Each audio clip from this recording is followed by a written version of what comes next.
Our motto is building community through conservation.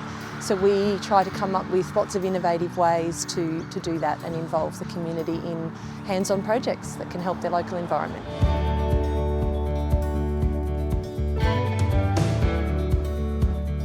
It's really rewarding. It's a shame we have to do it, but you walk away feeling very proud.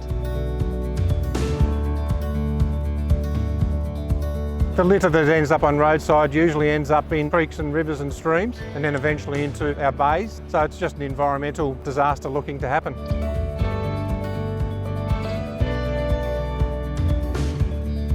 The program's important for a couple of reasons. It gets rubbish away from Victorian roadsides. It also provides an activity for community members to get involved and do things that are beneficial for their own communities.